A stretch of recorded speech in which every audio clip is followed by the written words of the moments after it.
Welcome everybody. We're going to wait a few seconds so that everybody has time to join. This is an event presented by InvestHorizon. While we wait, do not hesitate to visit our website, www.investhorizon.eu, and check all the details about the program.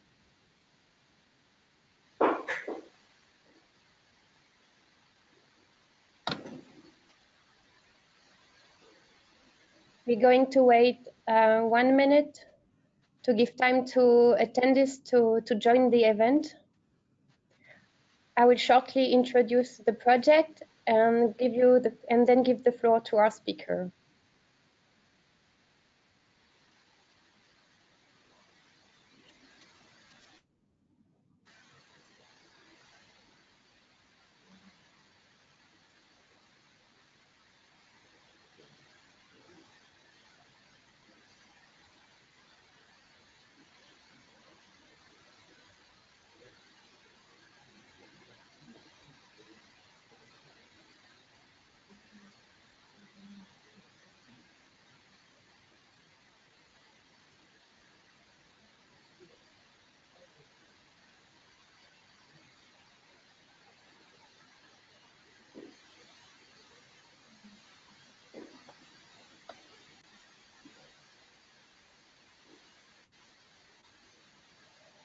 Okay, how to master a good pitch. Thanks for joining our webinar today. My name is Perrine. I am a project manager at the European Business and Innovation Centers Network, the EBN. This event is organized in the frame of InvestHorizon. This is an EU program financed by the European Commission in association with Eureka in order to facilitate Series A funding for selected deep tech companies, boosting their investment readiness and investors' relations. Our webinar today is dedicated to the art of pitching to investors. This is our second webinar. The first webinar on raising a Series A is available for replay on our platform. So I encourage you to visit the website and join the InvestHorizon community in order to be up to date with all our activities. If you're currently raising a Series A, note that we have an ongoing call for application to join the Accelerator program. It's running until the end of the month. You'll find all the details on the website. How to master a good investor pitch. Our speaker today is Javier Echarri. He's the CEO of EBN. He's the former Secretary General of the European Private Equity and Venture Capital Association and Managing Director of the GED Group doing growth investments. He is also a co-founder of the Basque Region's Business Angel Network. So Javier has a very good expertise and experience in venture capital. He will have 20 minutes to give you some insights and provide practical tips. You will have then 20 to 30 minutes to ask all your questions. So you can start asking your question in the chat window, and we will answer them after the presentation. So Javier, I give you the floor, and please, I wish you all a good session. Thank you very much, Perrine. Good afternoon, everybody. We are quite numerous today on this webinar. So we will do our best to try to answer your questions. Don't hesitate to post them as we go. Perrine is going to be behind the screens trying to pull them together into something that we can answer. Otherwise, after I do the presentation, I will be looking at them myself. But don't hesitate to come back with them or to notice that. If you have not used GoToWebinar, this platform, GoToWebinar before, you know that there is a hand there on your little panel that you can click and then you can pose the question. So good afternoon. Now, some of you will ask, why is Javier doing this presentation? He's currently running the EBN, which is the European Business Innovation Center Network. Probably the only reason why I'm running this is because I get to hear probably somewhere between 200 to 300 investor pitches every year, whether it is one of the investors doing the final selection for the commission, whether it is in my different investment activities, or also with the EUBICs, I do have a certain perspective of the number of things that you guys say or don't say when you do the investor pitches. So we're going to organize this presentation in a very practical way. And do please ask the questions in a very practical manner. There are two main topics that I want to cover. One of them is, Marta, can we move the slide, please? Marta's behind the screen managing all this for us. I want you to spend time on trying to understand who your listener is. Who are you pitching to? You guys love your technology, you love your company, you are brilliant at what you do, you are in love with all that, but that is not going to make you grasp the attention of the investor that you have in front of you. You need to think, you need to spend time thinking, who is that fellow across me, or who is that group of investors across? What are they expecting? How do they think? What do they think about me? What do they think about my project as compared to other projects that they get? And I'm sure many of you are not spending time on this. So if there is one thing that I want you to remember today, is to put more time thinking about who you have in front of you and less time in your presentation itself or in the content of the fantastic slides that you're going to put together, but really about what you want to get out of that meeting. So fundamentally, we're going to look at that first, and second, we're going to look into tips. You know, there is plenty of information out there on the internet on how to prepare a presentation, what kind of slides you should have, how many different styles, you name it. But we're going to give you what we believe makes a little bit of a difference. And it's going to go towards the easy side rather than the complicated side. You will understand in a minute once we run through that. Okay? So we will get started with the first chapter here. Who is your investor? Who do you have in front of you? If we can move on, Martha, please. So I want to cover the types of investors. Not every investor is equal. Not every euro is equal, and not every investor is equal. Your investor is somebody that's going to stay with you for a long time. So this is like a marriage, and it needs to work. And it needs to work in a consensus or non-consensus manner. So you need to know what they think, you need to know what their expectations are, and you need to accommodate them, because you are a financial opportunity for them. You're coming up with something good for your investor. You are not begging for money. Forget that. I don't want you to beg for money. I want you to propose a good investment to the investor, right? So please think about it. You are proposing something good. You need to structure your proposition so they believe you, and they need to get aligned with your character, with the way you do things, because you're going to be living together for a long life. So let's go through who your investors are. You know, the traditional friends, fools, and family, right? The three F's that you have probably heard many, many times. But there is a fourth F, but it starts with a C. That is, backwards, Martha, please, the crowdfunding guys. Why do I say that it is one more F? Because friends, fools, and family, they do this on the basis of the knowledge that they have of you. And very, very rarely, they do this on the basis of the business proposal that you're coming up with. They're not looking at your business proposal, they're trusting you. But crowdfunders are a little bit of the same animal. They are super helpful. They can help you accomplish several phases in your growth path, but they don't know you. They don't know your business model. They're not even asking for it. They are in love with your proposal because you are fantastic on social media, because you're coming up with a technology that they particularly like, either for the work or for the personal life, or with a product or a service that they particularly want to back. That's great, that's fantastic. But bear in mind that you have a collectivity of investors in there that know very, very little about you. So this is a lot more about social media, convincing them, making sure that you raise a case. Completely different pitch than you would do to the one-to-one interviews that you will have with business angels and with venture capitalists. Very different animal. The return tends not to be the motivation number one. Very often you do return reward-based crowdfunding. Reward-based crowdfunding Basically, you're giving them a T-shirt, or you're giving them an entry to your first show, or you're giving them a first range of the new lenses that you're producing, or whatever it is.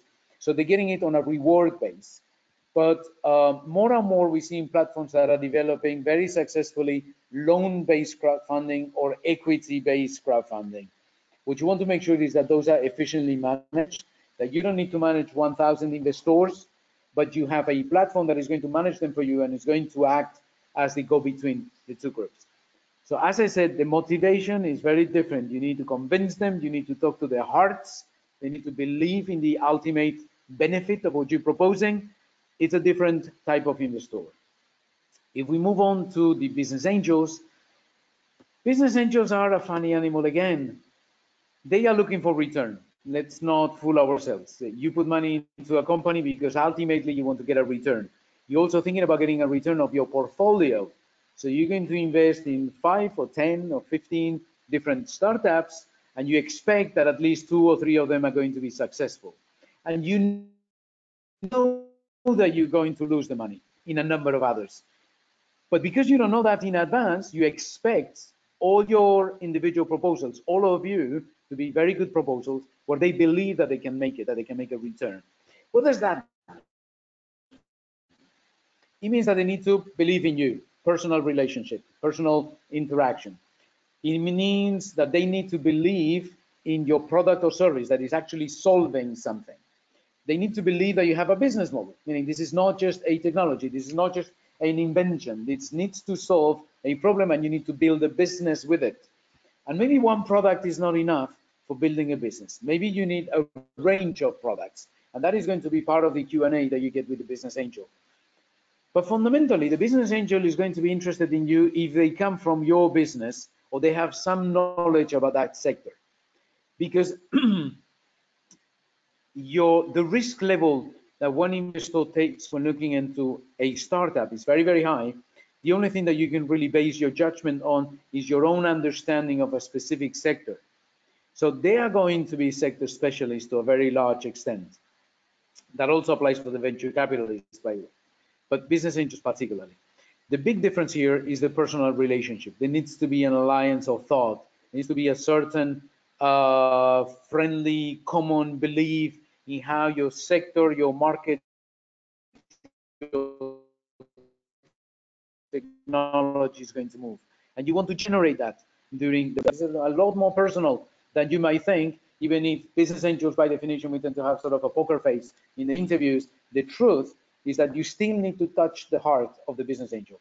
Not the same way as crowdfunders. It needs to be more facts. There needs to be more business plan. There needs to be more concrete milestones.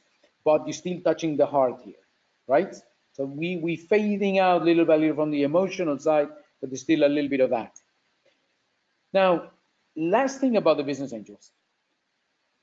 They need an exit road.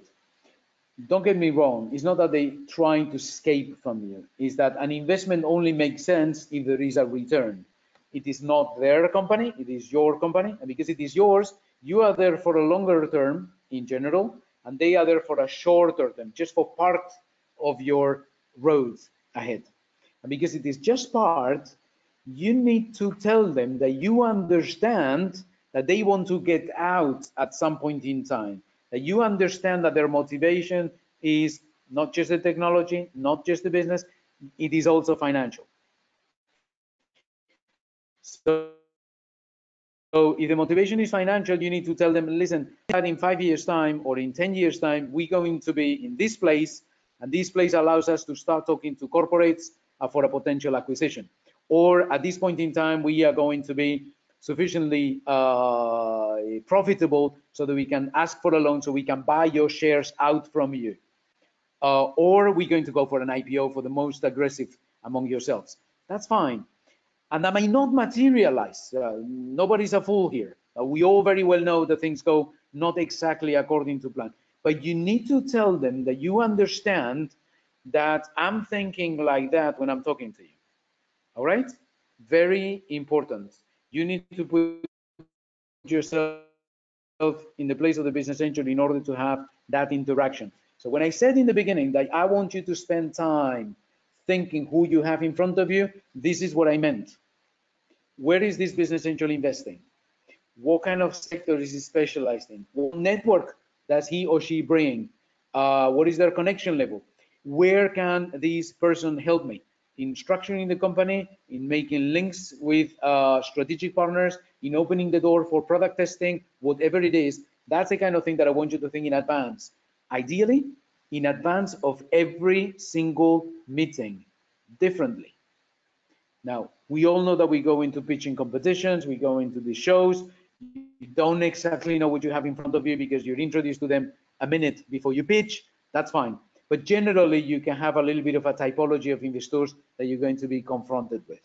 So you need to have that thinking in advance. And this is just here to help you understand who you have. All right? Venture capitalist, a different animal in the zoo of ours. Why is it a different animal? There is one fundamental difference. They do not invest their own money.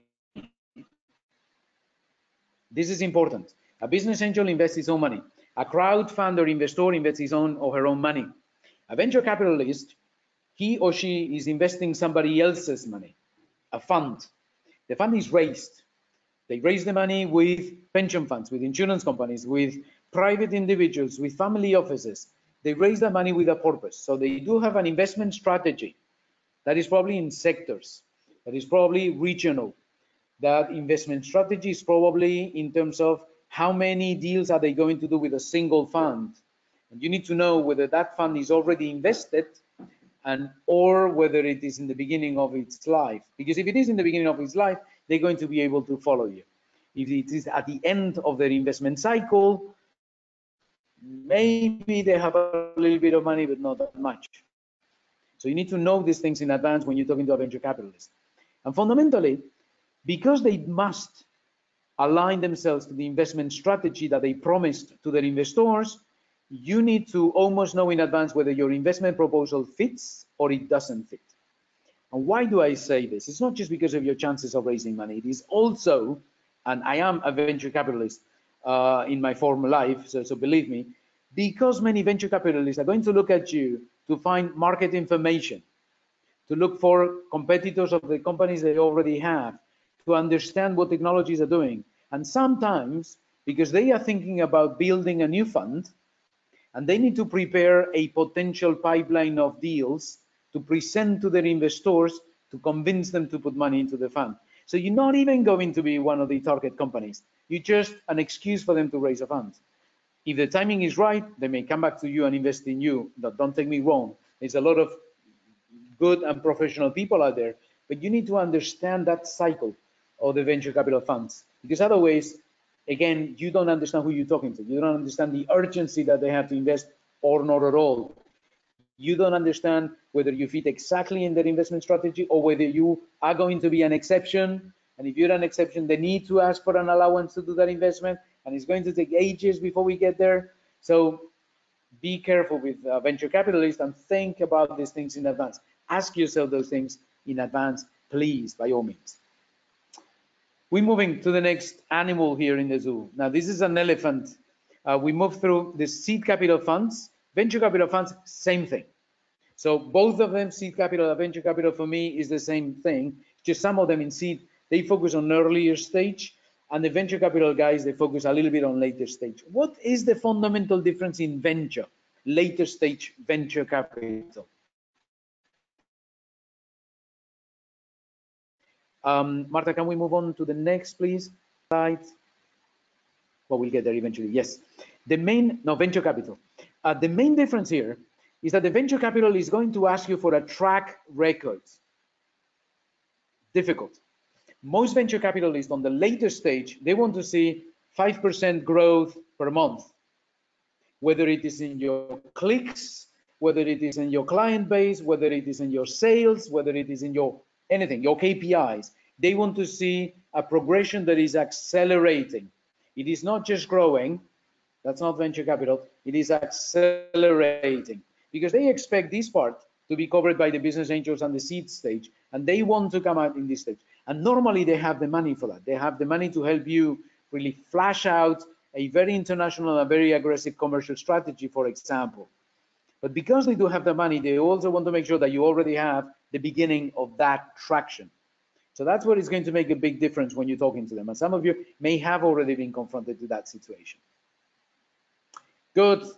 Final slide on the typology of the animals in the zoo, the buyout guys. Now, I don't think you're going to be confronted with this. Buyout guys, they buy an existing company. Normally, they don't put additional capital. They pay a price to the existing investors to buy the company out. Now, you may be at a position where you have already consolidated your company and it's going well, but your investors want out.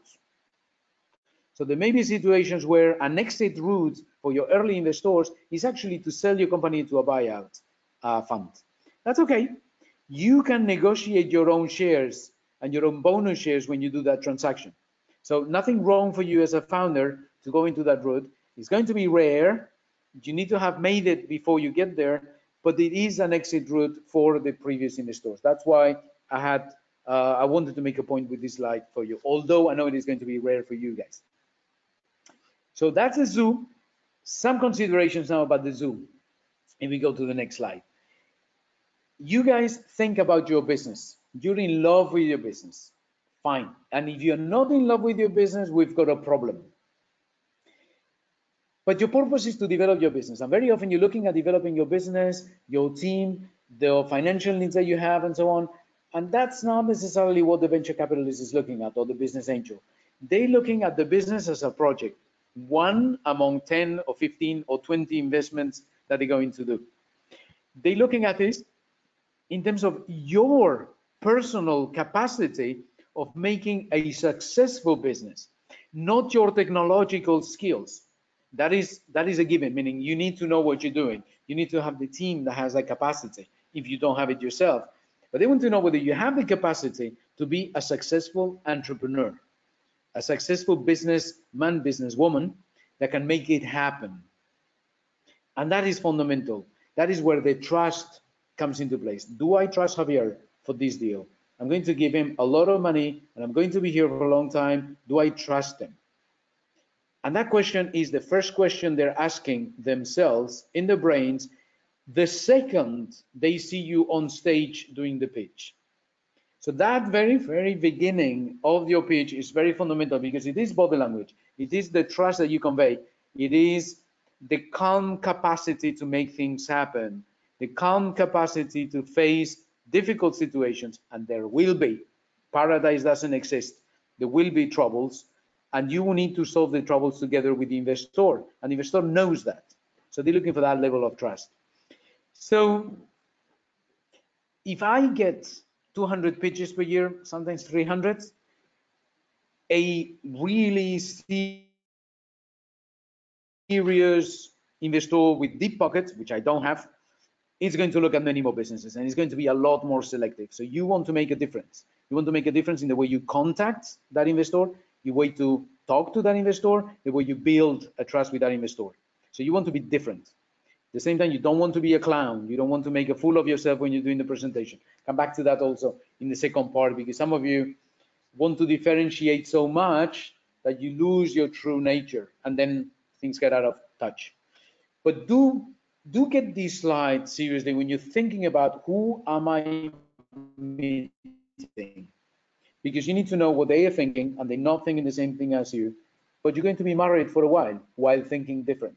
So you want to make sure that there is an alignment and there is an understanding, and you want to show your investor that you understand what she or he is thinking. So far so good. I'm looking at the time and I'm taking too much time, so Perrin is going to be upset with me. We're going to move faster now because I think these things you can find on the internet very quickly. How to pitch. We're moving fast now, Marta. So please follow me. General elements. It's trust, right? I want to see a personality in front of me, somebody calm and strong, somebody that is thinking about a business, not about a technology, somebody that is thinking about building a team, the team that you have today and the team that you are thinking about building. You need to tell me about that. And you need to have a clear view of the resources you need. Say, well, we are raising 2 million. And they say, for what? Say, oh, maybe the team, maybe we're going to invest a little bit more in ICT, we will figure out. They say, no. Tell me a very clear picture of where are you going to spend the money. in what time, in what milestones, because that's fundamental. Let's run through this a little bit more in detail. Next slide, please. Common weaknesses. Either you think too small, you don't have enough ambition. That's very common. But if you are ambitious, don't make a fool of yourselves. Do it in milestones. Tell me that you have thought about the stages at which you want your company to grow. And normally these stages will come with some milestones, and those milestones will require additional financial resources.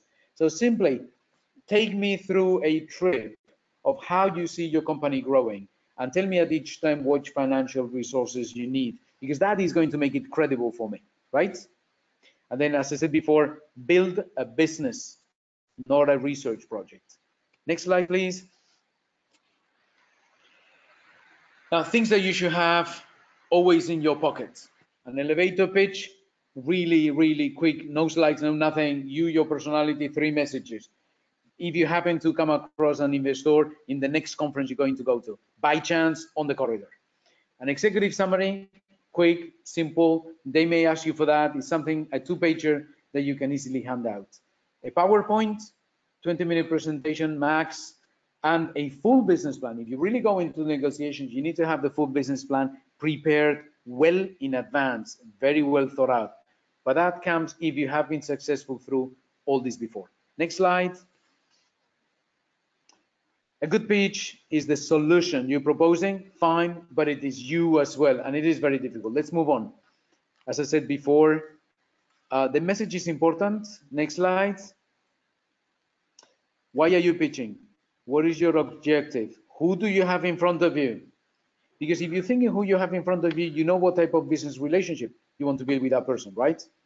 And you know what kind of money you're asking for and for what purpose. Remember the milestones, the trip, the milestones, additional financial needs, the next step, additional financial needs.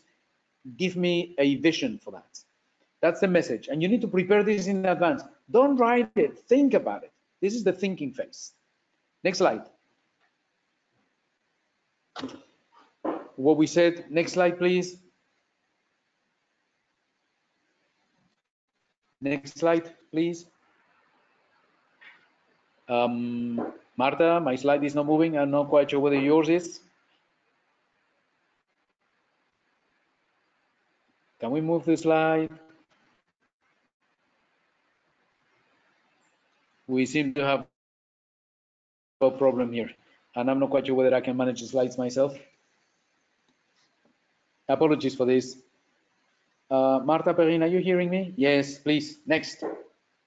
So the thinking phase, the message, the who do you have in front of you? Next slide. What do I recommend? Maximum 10 slides. For all the pitchings that you do, back please, all the pitchings that you do, maximum 10 slides. If you can do it in 5 or 7, it's even better. Really short, down to the point. And you need to make me understand your business. The technology, fantastic. I'm taking it for granted. I will do my due diligence later if you convince me. So we will come to the point, but not during the pitch. That's important. You can showcase how good you are in technology. You need to showcase how good you are in building a business. So think about that business, make me understand the business, make me understand the market, and convince me that there is a real demand for what you're offering, and then explain the business model. How do you build that business? And then if you're really talking and you have thought about me, you should be telling me that you understand that I need an exit strategy, and you can give me a number of options, or at least some ideas you have been thinking about. Correct? Next. 2 examples. I like this one.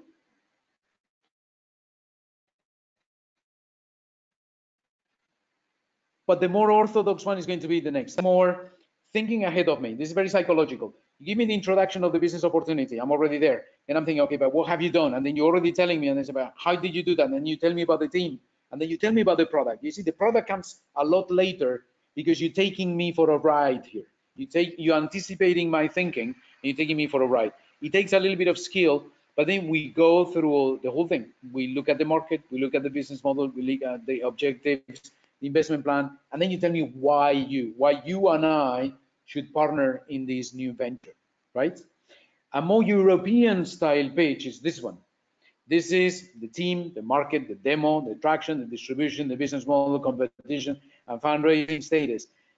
It's good. It is very orthodox. You know, everything is in there. I have the risk of getting bored with that presentation. And I'm speaking of my personal capacity here, but you need to judge. Are you going to do a 30-minute super crazy presentation where I will remember you for life? And then suddenly you grasp my interest and then we can go through an orthodox type of presentation? Or are you going to try to anticipate my moves, like the first example that I gave you, and then I'm taking a little bit by surprise every time. So every time I'm asking for the next question, and before I finish my question, you're already showing it to me.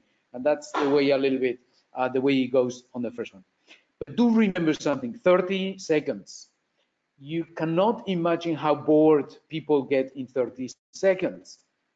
They get bored with you. And if they get bored with you, they say, well, listen, am I not going to marry this person because we're going to be together in this investment for 5 years and I'm already getting bored after 30 seconds. So you need to connect with the investor and seriously, don't make a clown of yourselves. Be yourselves, but be in contact with the investor. Very, very important. Be in contact, make them understand very quickly that look at their eyes, make sure that if you have 3 people in the room, you are looking at the 3, one after the other regularly, so you keep that eye contact all the time. Tell the problem that you're solving. Tell obviously what the business is, what the value proposition, why you, why your team, and then how do you want to move it forward. So nothing new to what I said before, but those 30 seconds need to make a difference. Maybe a picture, it may be a welcome thing, it may be that you tell them, listen, I know that you're seeing 10 pictures in the next half an hour, but I'm going to be different because of this and this and this. 30 seconds, and then we move on to the presentation. You need to, but those 30 seconds are very important. Why? Because something is what you say.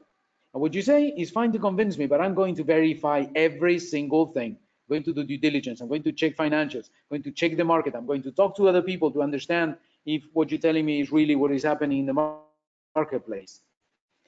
A lot more important is how you say it, because remember that we're about to go into a marriage, so that's going to take some personal conviction, right? And body language.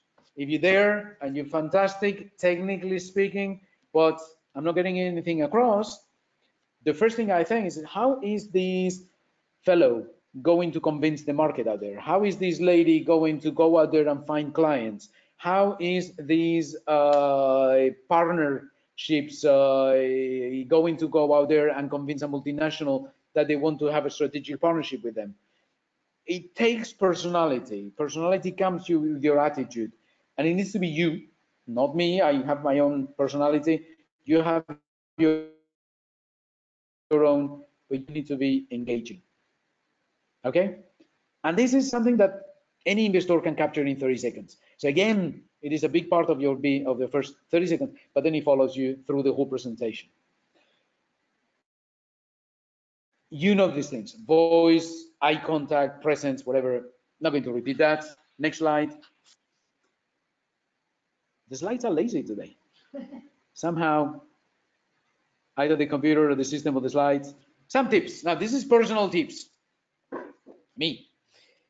If you're slow, I get bored. 30 seconds. Think about it. If you're going to tell me a lot of stuff that's valid, I'm also going to get bored. I know that this is a pitch. I know that this is short.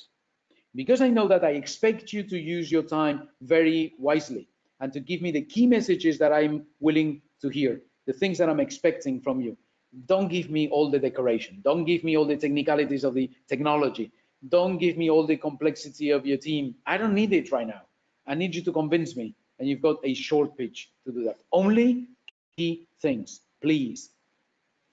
Not too fast, clear sentences, use the pauses, do whatever. Some people do a show, fantastic, they should go into the movies, but you are talking to an audience and you need to engage with them again. Think about that engagement, right?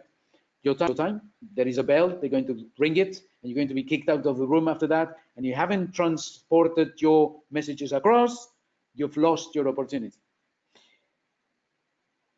As I said before, don't make a clown of yourselves unless you are extremely good at it, and maybe you can make more money as an actor. My personal tip is time is short. You will get a presentation. You need to measure how many slides you do. You need to measure your key messages. They need to come across. But there's a lot more that you can say. Why don't you put them in an annex? All those additional slides about technology elements, more detail about the market, more detail about the financials, more detail about the team, more detail about whatever, all possible questions that can come to you after the presentation, because there's always a Q&A with the investors. Have the slides ready for this Q&A and play them to their advantage. Because if there is a Q&A and you have an already made answer and a slide to show it, and then you speak through it, you make an incredible impression, and you're using the extra time in your favor. But I will go even beyond. If I get a presentation and there are not too many questions, I'm not going to let those 3 additional minutes go by unused. So I say, well, listen, guys, you may be thinking about this and why I did not speak about it, but I have something for you. And then I show my next slide and I have it ready. So if they don't ask, I ask myself. Use it, abuse it. It is your time. The Q&A time is your time. So I normally prepare slides, extra, annex. Nobody will say no. They say, you have this many slides, you have this much time.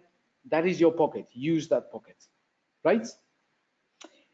And I think we're done with this in terms of presentation. We're probably very late.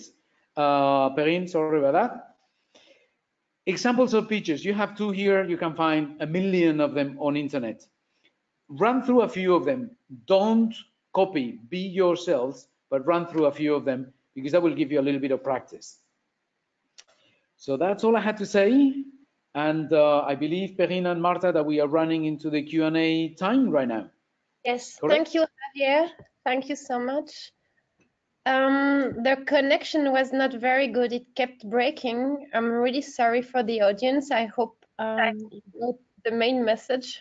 This is also why the slides were a bit slow, Javier. We now have some time for questions. Please use the chat window to the question window to type in your questions. This is your moment to interact with the speaker. Javier, if I'm not a good speaker, is it better that I come with my co-founder or a teammate and that he speaks for me in front of the investors, or how do I manage this problem? I personally like to see a team rather than a single founder. And I like to see commitment from the founder or founders. I really need to see that commitment. That they are there, they keep a few messages, and some of the presentation or the bulk of the presentation in better English or better presentation skills is done by somebody else, fine. But I want to see the founders interact with me, because I'm engaging at that level. So it is very, very important to be there. You can delegate some part of your presentation to other people. They need to be your team. Never do that to a consultant. Never, ever delegate your presentation to a consultant. It needs to be part of your team, but then the interaction needs to happen at the founder level. I'm reading the questions so as we go. So Perrine, please keep asking if you have already done. I see a question about the trust factor. Go ahead. Trust factor, overconfidence, the elevator pitch be only 90 seconds. There is no rule here. This is not academic world. This is, everything is possible. If you grasp my interest, we can go for much longer elevator pitch, and then suddenly we're in a different league. But that is because there is trust, there is a connection. And there is trust and a connection. Can you overdo it? Are you over self-confident? Sometimes I see people that are too arrogant about that. I think we all need to be humble. But this is another question that I have seen. This is a conversation between 2 people. People, I insist on this. So you need to be humble, but you need to know your place. You are not begging for money. You are proposing an investment asset to the investor. And that makes the conversation equal, right? You need to think about this. This is an equal conversation. No over arrogance, no begging for money. It needs to be equal. And you can make it equal with your character, with your approach to the thing. finding that equilibrium is super important. If you do it fast, the conversation can go for long. There's no limit to the elevator pitch or not. I think these definitions are just a guide to give you some indication of the kind of thing that you may encounter out there. Nobody's measuring the time except for in pitching competitions, where you have 3 minutes, you have 3 minutes, that's it. For the rest, everything's possible. But you need to be ready. You need to know when to go for the next level of detail or when to stick to the key messages. And you need to judge very quickly how much time span is the investor according to you. I hope I've answered a number of questions there together in one go. The first 30 seconds, I think we answered that within the presentation. Nanda Kumar. I guess 120, 150 words.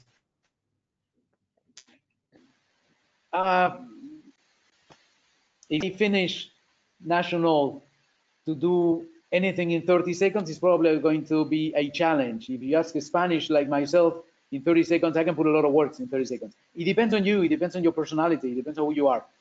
Just make sure that you are connected with the investor, because that will give you the temperature. That will give you a temperature if you're being slow or too fast, if you are overwhelming or you're in contact. So please look for the contact.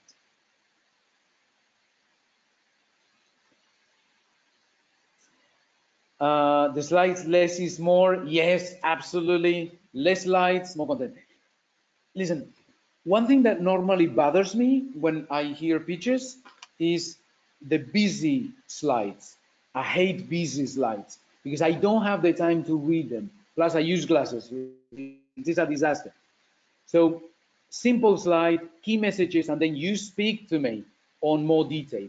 You interact with me on the detail and the extra messages that you want to pass with the slides. I definitely favor simpler slides rather than busy slides, and not too many. Business model canvas. I wouldn't do it. Why? I think this is a technique any of the people supporting you are going to use to help you build a business, to help you think about the stages in how you build your business, the key elements, and so on. But when you're talking to the investor, your business needs to be completely incorporated in your brain. It needs to come across very smoothly. If you make it theoretical, I don't trust you. It's too theoretical. It sounds like out of a book. Don't do that. So yes, it is part of how you got there, but you're already there when you're pitching to an investor. So don't use the theoretical bits and pieces. Do you support to start my pitching by a role play? Role play. How far do you want to take it, Nahel? This is complicated. I recommend that you are very, very, very conscious of the little time you are allocated in a pitch. Role plays, asking questions, showing videos, having troubles with the IT is going to eat your reduced time. Be very careful if you do that. I wouldn't do it. I don't need it as an investor. It doesn't help me know who you are, but your time is limited. Exit strategy.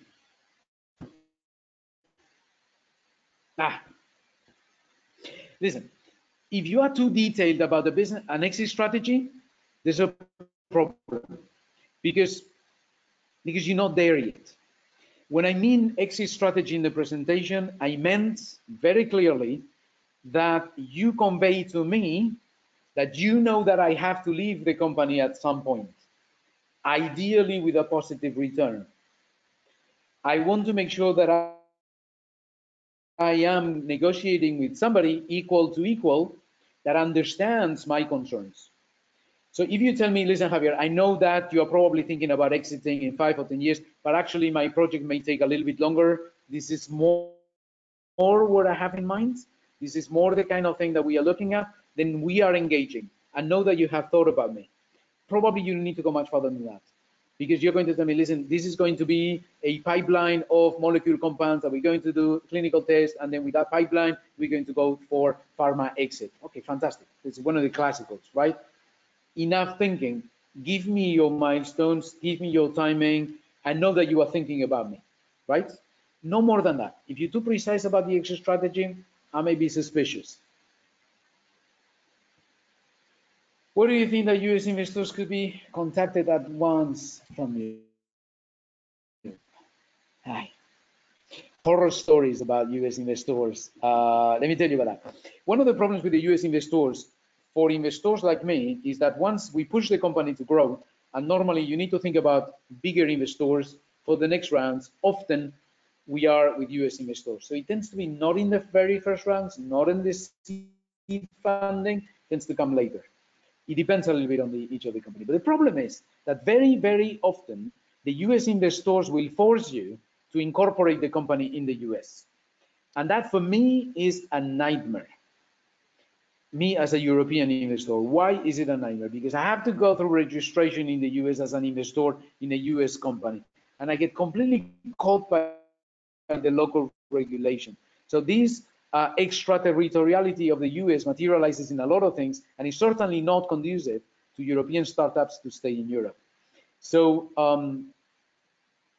do whatever you have to do, and sometimes the US investors are your best choice, and you need to make that qualified decision.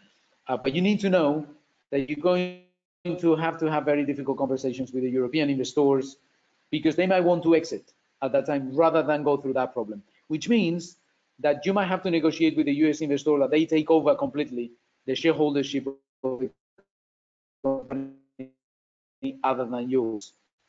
So it makes things a little bit more complicated. You need to be mature for that. Your company needs to be running pretty well by then, so that you, the CEO, are going to be focused on these negotiations for quite a few months before the actual investment happens and everybody's satisfied. You need to know that those things happen, and it's not an easy one. I hope I answered. So as I said, each company is different. You have to make your call. You need to make your decision when it is good for you or not, but you need to know that that's going to create a little bit of tension between your old investors and your new investors. Got a lot of questions. I'm trying to read through all these, so apologies if I don't read all the questions or answer them. Milestone could be to do a pilot with customers. Absolutely, absolutely. It is a milestone. You need to have your beta test, you need to have your prototype, you need to do a pilot with customers. Ideally, if they are large corporates, you may want to start doing that on a basis of a strategic partnership. So it's not just a pilot, but they open doors for something else. Yes, you can have as many milestones as you want, in as much as you are conscious that by putting those milestones forward to me, somehow you're making a commitment to me that this is the way that we are going to monitor together the KPIs of the company.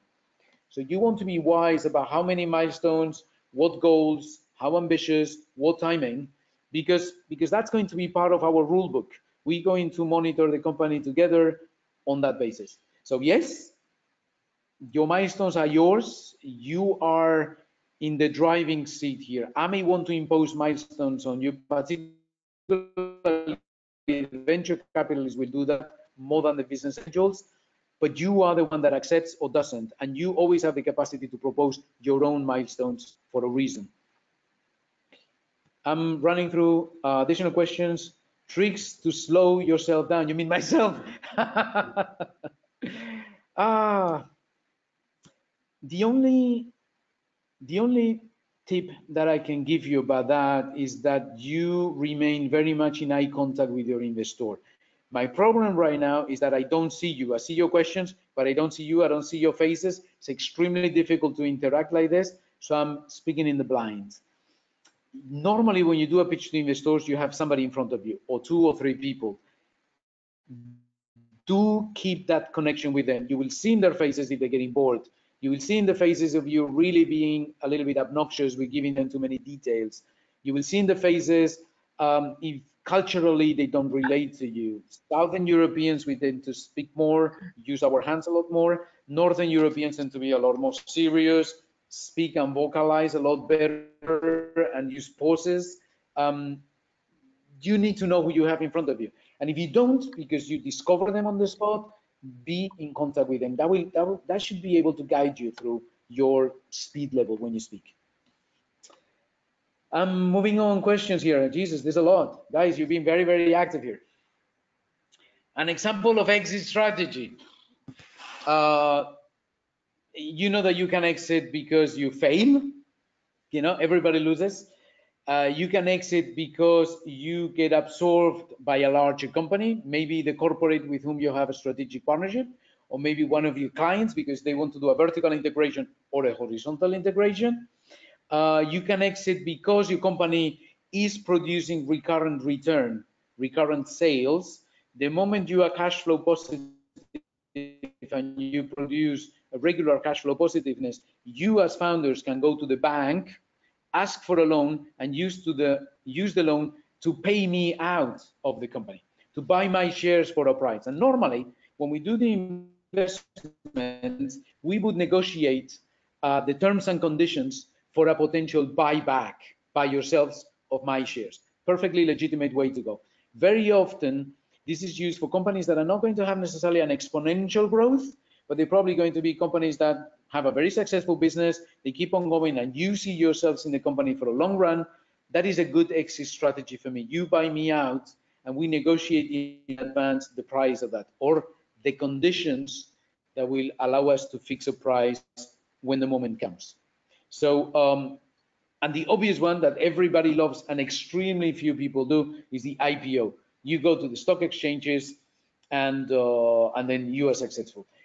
Talking about IPO, IPOs are complicated. You go on the stock exchange, but don't think that I'm out of the company because we went on the stock exchange. Normally, you go on the stock exchange and you can sell a certain percentage of your shares and my shares to new investors that are going to put money at the IPO, but there is a blockage level of shareholdership that needs to stay in the company. And that period is different from one stock exchange to another. So London may require 12 months, Euronext may require less, the Americans certainly require a little bit less.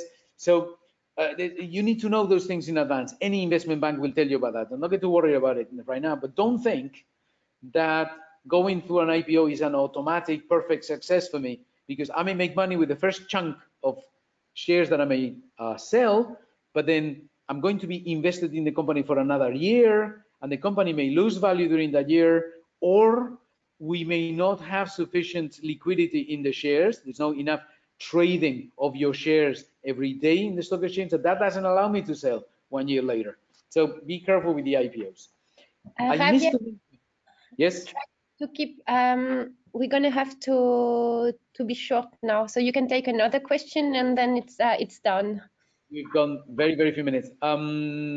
You have read all the questions, Perrine. Do you want to pick one of them? Because I need to read them still. Yeah. Team members, I may want to take this one onto that. Metaphors to explain complex technology, team members, term sheets. Very quickly, the team, yes, absolutely. Do present me the team. Show me that you are not alone on this thing. Because if you're alone, it is going to be extremely difficult to build a business. And if you're going to do that, I need to know why. So start by telling me how you're going to build a team if you're on your own. If you do have a team, show that to me. Second, I think there's been a number of questions here about how to use metaphors to simplify complex technology. Yes, by all means, we've got very little time. If a metaphor can make me understand that very quickly, fantastic. The technical questions, I'll ask you during the Q&A. No problem with that. Venture into, I'm not quite sure I understand this. The last one is the term sheets. If you're at the stage where you are already working on a term sheet, fantastic.